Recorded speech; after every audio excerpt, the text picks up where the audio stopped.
यदि पत्थर में प्राण डाला जा सकता है तो एक भी ब्राह्मण की का प्रधानमंत्री हम तो कहेंगे अपने हिसाब से कि वह सबसे बड़ा मूर्ख प्रधानमंत्री। कौन मुख्य मूर्ख? माननीय नरेंद्र मोदी जी। आप प्राण करते, अरे अपना भाई के जिया में डाला जा सकता है तो वो अपनी माँ के शरीर में प्राण डाल करके क्यों नहीं जिंदा कर दिए।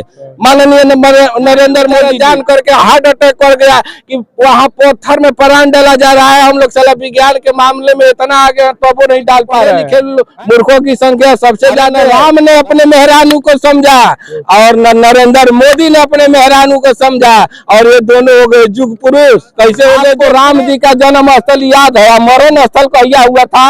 मरण स्थल याद है? ब्राह्मण ही रावण था और रावण ब्राह्मण प्रतिष्ठा है तो जाके सेना के बॉर्डर पर रख दा जा। एक मरे सेना ना का मुआवजा देने का जरूरत नहीं है। तू उनको शहीद घोषित करने का बात नहीं है और जैसे ही गोली लागल तैसे ही पराई में डाल लेने महोत्सव में है। और गाजीपुर जिला का जमनिया ये देख रहे हैं अशोक स्तंभ और अनेक लोग यहाँ पे अनेक लोग हैं। चूंकि जैसे जैसे अयोध्या में भी भीड़ हुई थी राम मंदिर प्राण प्रतिष्ठा का, और यहाँ पे बौद्धिस्ट लोग हैं, जानने वाले हैं और बौद्ध धर्म को में आस्था रखने वाले अनेक लोग हैं। इनसे हम कुछ बातें करेंगे। इसी बीच एक नमूना किस्म के भी आ गए हैं पूरा लगा के, टोपी लगाए हैं और लिखे हैं क्या, ब्राह्मण धर्म की आड़ में किताब पढ़ने लगे ओबीसी एसटी पत्थर पूजने लगे हैं। अगर पत्थर से प्राण डाला जा सकता है तो ब्राह्मण की मृत्यु नहीं होती है। क्या क्या लिख लिए हैं, कुछ इसका क्या मतलब है? कहने का स्पष्ट मतलब है। आप पढ़े लिखे व्यक्ति भी हैं, आपको बहुत बहुत बधाई कि आप हमारा इंटरव्यू ले रहे हैं। जी जी। हमने यही न लिखा है कि यदि पत्थर में प्राण डाला जा सकता है तो एक भी ब्राह्मण की मृत्यु नहीं होती। इसलिए कि पूजा पाठ कराने वाले ब्राह्मण होते हैं, प्राण डालने वाले ब्राह्मण कहते हैं कि हम आपके घर में प्राण डाल देते हैं। वही ब्राह्मण एक तरफ अपने घर में कहते हैं अपने बच्चों से कि अरे आरक्षण लागू है, अंबेडकर ने आरक्षण लगवा दिया था इसलिए तू लोग को नौकरी नहीं मिलती है।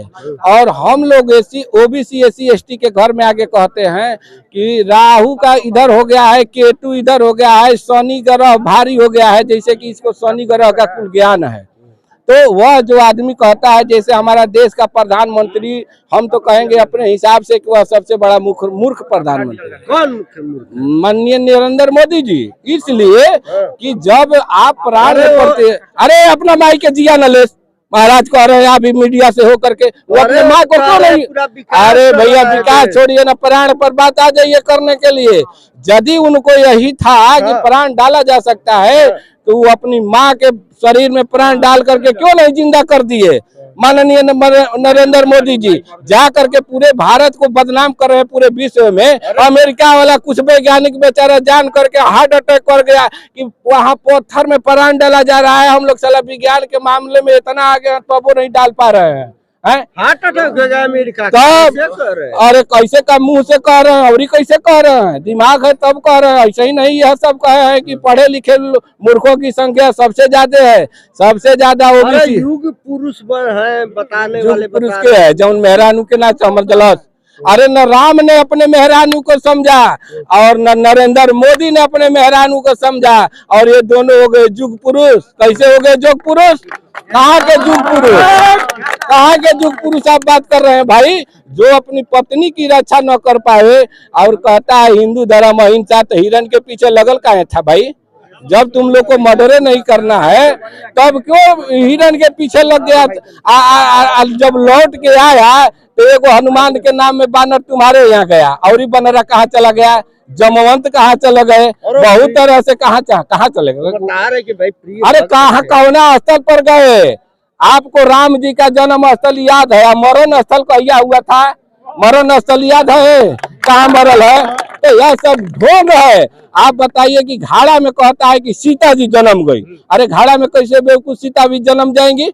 जो घाड़ा में जो संसर्ग क्रिया होता है, स्त्री केसर पुकेसर कहा जाता है, या फूल पत्ती में भी कहा गया है कि चिड़िया के माध्यम से ही लोग का फूल पत्ती में ऐसी होता है? और पुरुष का तो होता है जब जानिए रहे आप भी, आपका शादी ब्याह हो गया है, आप भी जान कैसे होता है। और को देता है कि घाड़ा में सीता जी जन्म गई। कैसे जन्म सकता है? तो देख लीजिए, जाति वर्ण व्यवस्था के आधार पर ब्राह्मण ही रावण था और रावणे ब्राह्मण है। मतलब समझ गए कि रावण ही ब्राह्मण था और ब्राह्मणे रावण है, यानी इस दुनिया का सबसे खतरनाक आदमी ब्राह्मण है, जाति का ब्राह्मण है। हम स्पष्ट कर रहे हैं, यही बात है। या डर और नहीं लगता है इतना बोल रहे हैं। अरे बाया कर देखिए, एक बात सुन लीजिए, महात्मा बुद्ध कहते अंगुली माल से भी हम तो रुके हुए हैं, तुम कब रुकेगो। और हमारे बहुत से पूर्वज मारे जा चुके हैं। हमारे बहुत से जगदेव बाबू का कहते, ये न कहते कि 100 में 90 शोषित है, 90 भाग हमारा है, 100 का 10 का शासन 90 पर नहीं चलेगा, मार दिया। क्या हुआ, जगदेव बाबू मर गए? अरे वो करे के मारे वो लगे कोई न जल, जगदेव बाबू आज भी अमर है। जगदेव बाबू आज भी अमर है, मारने वाला मर जाता है। तो भाई जी यहाँ पर यह उत्तर प्रदेश है। बहुत थपड़ी बजाओ तो सही का दो क्या लिखले हुआ संविधान। देखिए यह तो कहिए रहे हैं कि यदि धर्म बड़ा होता है, देखिए यदि धर्म बड़ा होता है तो जब कोई दू जूता मारता है तो कानून में नहीं जाता, जाता मंदिर में। आज भी जाते, जब पिटा जाता है तो जाता है हाथरस में। क्या हुआ था हाथरस में? लोग न्याय मांग रहे थे, चल जाना था ये था मंदिर में, नहीं ना जाना चाहिए था। न्याय के देवी देवता में, संविधान में नहीं जाना चाहिए था। इतने जब प्राण प्रतिष्ठा है तो जाके सेना के बॉर्डर पर रख दा जा, एगुड़े मरे सेना ना का जरूरी मुआवजा देने के, मुआवजा देने का जरूरत नहीं है। तू उनको शहीद घोषित करने का बात नहीं है, और जैसे ही गोली लागल तैसे ही प्राण में डाल लेने शुरू हो गए। तो भाई पेमेंट बेकार न दे रहे हैं, हॉस्पिटल में भी डॉक्टर के पेमेंट बेकार ही दे रहे हैं, सरकार दे रहा है। उसमें भी मतलब मंत्र फूंक दे और सारा रोगी फिर से जीवित हो जाए, ये भी होना चाहिए, ये भी सिस्टम में आना चाहिए। अलग राजनीति खड़ा कर दिया। 2024 का चुनाव है लोकसभा का, राजनीति कौन कर रहा है? देखिए एगो आपको बता दे रहे हैं बात, यही सबसे बड़ा दुर्गुण है ओबीसी SC ST का, कि बोलना होता है तो स्पष्ट नहीं बोलते हैं, जा करके उन लोग का बात सुनते हैं। जिस दिन ओबीसी SC ST चौक चौराहा पर बोलने लगेंगे 30 दिन संविधान जिंदा हो जाएगा और मनुवाद का मृत्यु हो जाएगा। और अपने बाद ज्योतिबा फूले और सावित्री बाई फूले, फातिमा शेख का फिर शिक्षा की देवी हो जाएगी। तो ऐसे भी समाप्त चल रहा है, मनुवाद समाप्त है। सब कुर्सी पर हुए बैठल है, जन मनुवाद का पूजा करता है। आपके पास जाइए कौनो सीट में अच्छा ये बताइए, देश के लिए जो बदला गया मुगल सराय का स्टेशन, वो क्या किए थे? हाउ जौन एगो यूनिवर्सिटी खोल के भारत रत्न ले लिए मालवीय जी, एगो यूनिवर्सिटी लेता है भारत रत्न, तो वैसा यूनिवर्सिटी से कितना खुला था, काहे नहीं दे दिए? दे देना चाहिए था ना। 2024 में केकर सरकार आई है? 2024 में जिस दिन ओबीसी SC ST एक मंच पर आ जाएंगे, उस दिन भाजपा का सरकार खत्म हो जाएगा और भारतीय लोकतंत्र का सरकार उजागर हो जाएगा। समझ जाइए। कुछ कहना चाहेंगे मोदी जी से? मोदी जी से कह रहे हैं कि संविधान का शपथ लेकर के आप कसम खाए थे कि मैं संविधान के में विश्वास करता हूं और इसकी बातों पर ही शासन चलाऊंगा। संविधान की बात करिए, न कि आप मनुवाद की बात करिए। मोदी जी मनुवाद की बात करते हैं। संविधान में नहीं लिखा गया है कि एक प्रधानमंत्री जाएगा मंदिर उद्घाटन में, मंदिर बनवाने के लिए। तो हम मोदी जी से यही कहना चाहते हैं।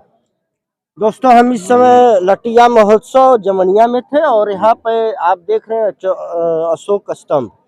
बताते चले लोकतंत्र में जनता मालिक है और जनता को अपनी आवाज कहने का यह हमारा संविधान अधिकार देता है। उसी के तहत ये शांति प्रिय से अपने विचार रखे, अपनी बातें रखे। और कितना और पीछे वाला भी देख लिए, चलिए आगे का ही दिखाइए। आगे का वीडियो में पीछे ले लीजिए। अरे जो कहना है साफ कहिए, आधा सीधा काहे कह रहे हैं? हम भी पब्लिक अब चलाते हैं। कहीं न कहीं हमने दोस्तों बताया है कि कहीं न कहीं शिक्षा ही सर्वोपरि है। शिक्षा एक शेरनी का दूध है, जो पिएगा वो दहाड़ेगा। और संविधान सभी को आजादी देता है। और कहीं न कहीं ये लोगों के बीच ये उमड़ घुमड़ रहा था और चलते चलते हम इनको देखे हैं और इनकी बात आपको बीच भेजने की पूरा प्रयास किए हैं। आप इनकी बातों और इनके विचारों में कितना सहमत है, कमेंट के माध्यम से जरूर बताइएगा। मैं राकेश कुशवाहा, स्वतंत्र पत्रकार, और सभी जो मित्र हमसे देश विदेश से जुड़े हैं, बहुत बहुत धन्यवाद। नमस्कार।